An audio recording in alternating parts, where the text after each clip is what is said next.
Bom dia, graça e paz sejam com todos. Que o seu dia seja grandemente abençoado pelo nosso Deus e Senhor Salvador Jesus Cristo, amém? Hoje compartilhando com vocês o capítulo 10 do quarto evangelho de João, que estamos estudando resumidamente, amém?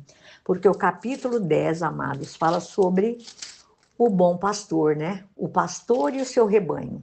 E fala também sobre a incredulidade dos judeus, amém?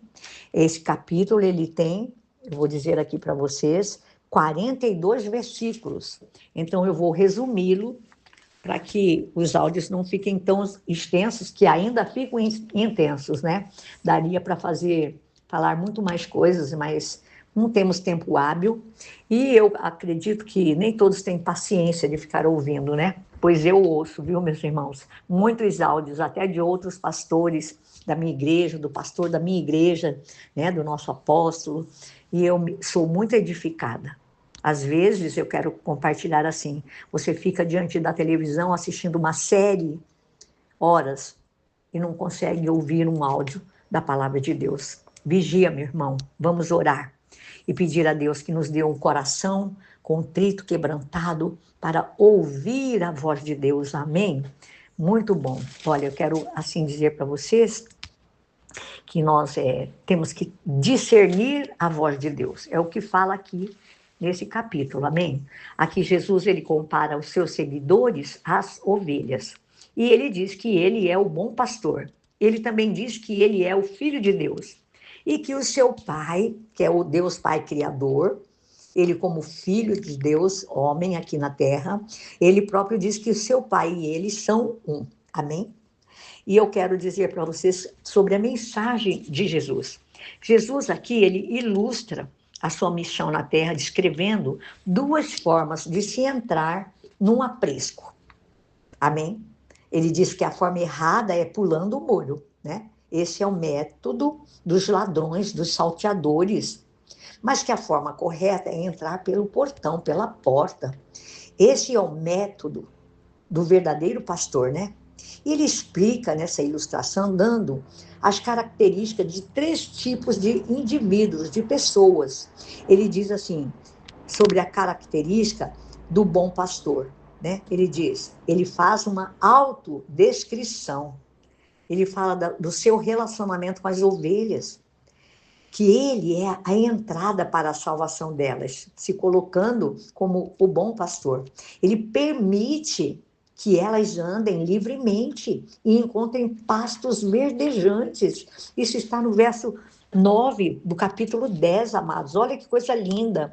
Eu quero ler, ele diz assim, ó, verso 9 e 10. Eu sou a porta. Quem entra por mim será salvo. Entrará e sairá, encontrará pastagem. Verso 10. O ladrão vem apenas para roubar, matar e destruir. Eu vim para que tenham vida e a tenham plenamente. Amém? Ele diz que ele dá vida a todas as suas ovelhas com plenitude, irmão, amados. Ele arrisca a sua própria vida por elas. Ele as conhece e elas o conhecem. A sua relação, ele fala também da sua relação com o Pai, que o Pai o conhece, que ele conhece o Pai, que ele é amado pelo Pai, que ele recebe poder do Pai para entregar a sua vida e depois reavê-la. Olha que coisa maravilhosa esse capítulo. Ele falando aqui sobre as características do bom pastor, né? E agora ele fala também da característica dos ladrões, dos salteadores. Ele fala assim que o propósito do salteador e do ladrão, que é Satanás e seus anjos, é roubar, matar, destruir. Do verso 8 no verso 10, a parte A do versículo, né, que eu já li para vocês, que o ladrão vem apenas para roubar, matar e destruir, mas que ele, a parte B, fala assim, eu, Jesus falando, vim para que tenham vida e a tenham plenamente. E ele diz claramente aqui, né, a respeito das ovelhas, do ladrão, que ele abandona as ovelhas em tempo de perigo, que ele não se preocupa com as ovelhas, né? E muitos tinham, a respeito de Jesus, muitas contradições. E Jesus, depois que ele proferiu todas essas palavras, alguns que eram contrários ao Senhor Jesus, sempre os fariseus, né, os incrédulos, diziam assim, que ele profere, como ele pode proferir essas palavras? Alguns dizem que ele está louco, alguns diziam que ele era endemoniado, alguns perguntavam entre si, como ele seria capaz de curar se de fato estivesse endemoniado? Eles questionavam as obras que Jesus realizava. E eles faziam muita maldade contra Jesus. Os judeus tentaram matar Jesus em 2 ocasiões por causa das suas palavras, por causa das suas afirmações de que ele era o Filho de Deus. Na primeira tentativa, eles dizem que eles não são suas ovelhas. Eles dizem que as suas ovelhas, né, como dizia Jesus, que as suas ovelhas ouviam a sua voz. O próprio Jesus dizia que as suas ovelhas jamais pereceriam e estariam eternamente seguras com eles. E Jesus diz também que ele e o Pai são uma só pessoa. Ele diz ainda que elas estariam seguras com ele. E ele diz que toda a tentativa e as palavras de Jesus a respeito das suas ovelhas eram contraditórias a respeito da perversidade dos judeus. Os judeus, eles perguntaram a Jesus se ele realmente era o Messias. E quando ele diz que ele eles ficam irados e eles pegam pedras para atirar em Jesus. Novamente, Jesus afirma que eles se recusam a crer nas Escrituras. Ele diz que eles deveriam crer em seus milagres. O próprio Jesus dizendo isso para esses homens perversos. Mas eles novamente tentam apedrejar Jesus, mas sem nenhum sucesso. E aí então, Jesus sai de Jerusalém por algum tempo. Ele vai aonde João batizava, né?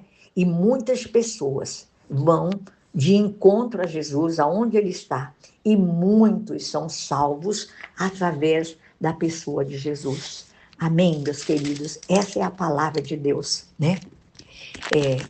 E eu quero falar para vocês, assim como foi falado aqui no capítulo 10, né? De João, que as ovelhas conhecem a voz do seu bom pastor, que ele as chama pelo nome, né? E ele as conduz. Eu quero dizer para vocês, você mesmo, ou eu mesma, ou muitas pessoas, né? Como na época de Jesus, podem se perguntar: como eu posso ter certeza de que estou ouvindo a voz de Deus? Eu quero dizer para vocês, queridos, que nós, filhos de Deus, como crentes, ouvir Deus falar conosco é um direito seu. É um direito nosso, é um privilégio nosso. A palavra de Deus diz que nós podemos conhecer a sua voz, nós podemos distinguir a voz de outras vozes, que é a voz de Deus. Ele nos dá discernimento para que nós identificamos a sua voz sobre as vozes da mentira, do engano. Né? E em João 10,13 é isso que fala aqui. O porteiro abre a porta e as ovelhas ouvem a sua voz. Ele chama as suas ovelhas pelo nome e as leva para fora. Então, nós podemos, em nome de Jesus, discernir entre a voz de Deus e a voz do engano, do roubador, né? Se realmente, amados, nós conhecermos o caráter e a natureza de Deus, né? Como ele fala aqui nesse texto do capítulo 10, nós vamos saber o que ele diz, porque não contraria aquilo que está escrito aqui na sua palavra. A sabedoria de Deus, o bom senso de Deus, quando nós pertencemos verdadeiramente a Deus, ele vai nos dar discernimento, para nós sabermos que estamos ouvindo a voz dele realmente, ou não outras vozes, amém? Fique com a palavra de Deus, para que você possa ouvir o Senhor, para que você possa vencer as dificuldades, o medo, as incertezas, amém? Examine a palavra de Deus, passa tempo com a palavra de Deus. Examinar a palavra, passar tempo com Deus é passar na palavra, é passar tempo com Deus, na presença de Deus. Quando você e eu estudamos a palavra, nós aprendemos a palavra, nós não vamos permitir que o engano, que a mentira, nos tire desse caminho que nos leva à vida eterna com Deus, amém? E vamos morar nos céus. Que o Senhor Jesus te abençoe. Procure ouvir e discernir e obedecer, amados, a voz de Deus. Esse é o meu conselho para vocês, neste dia, dentro desse capítulo 10, maravilhoso. Você vai se maravilhar com essa palavra. Fique com a palavra de Deus no seu coração, propague o reino de Deus aqui na terra, seja boca de Deus. Entre no canal, dê um joinha em nome de Jesus, amém?